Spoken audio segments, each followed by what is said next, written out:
Hey, this is JP with Central Idaho Mountain Weather. It's August 26, 2026. We're looking at the mid-water vapor map here, and you can see there's moisture from the Pacific flowing in. Hurricane Isel is kind of getting blocked by this high here. And then we have our next storm system coming in, this trough. That's going to start working its way into the area and giving us precip mostly on Friday, but we'll have some precip leading into this event, and that's courtesy of that Pacific moisture. So, looking at the HUR, we had some good activity yesterday. Ketchum, mostly north of Ketchum, there were some storms that came through when I was at Tornac. Pretty light rain, but we did hear some rumbles of thunder. So, the rain today starts up around 1 p.m. in the Galena Pass area, kind of similar track to yesterday, but not as much as yesterday. And it looks like the Woodward Valley up to Ketchum could see some rain activity between 4 and 8 p.m. this afternoon. And then things wean off until tomorrow morning, where we could see possibilities of some isolated rain showers through the morning hours and then into the evening hours. And it's going to be really hit or miss with that.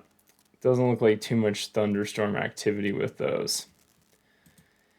Just look at lightning probability. So greatest tonight, and then it works into more like 10 to 20% chance. So a couple outliers could happen tomorrow. And then we have a cold front coming through on Friday during the day. So it's going to increase the winds quite a bit. It's also going to drop the temperatures from where it's going to be in the mid 80s for the next 2 days down to the mid 70s. And then we're going to be sitting in the mid 70s most of the time, or for the next week at least. Rainfall that's going to happen today, pretty light. This was similar to yesterday, just some sprinkles, barely hitting the ground. Same thing on Thursday, even a little less. And it's not until Friday where we start to see the amounts actually pick up to a wetting rain. You might see a quarter of an inch in much of the area with that cold front coming through. Just showing you some winds from today with those showers, afternoon thunder showers later this afternoon can have some gusts up into the 30s, but really not going to be seeing too much. It will be breezy each afternoon, but not really widespread winds until you can start to see some winds ahead of that cold front. Looking at the smoke, we do have a fire that's down south of Cary that's going to be putting up some smoke today. Besides that, we're kind of on track to see. Let me back this up. Hold on a sec. Let me see what the name is. Wild Horse. The Wild Horse fire is burning southeast of Cary.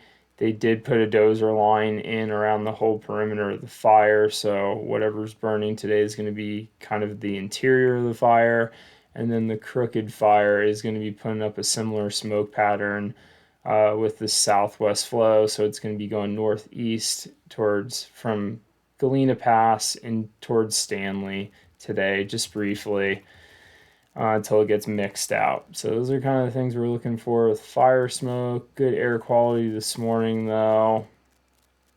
Not so much maybe up in Stanley. It looks like you might be waking up to a little smoke with that overnight inversion. Temperatures, we are looking near normal for the next 6 to 10 days, which is pretty amazing. Even maybe slightly below normal. I'll believe it when I see it.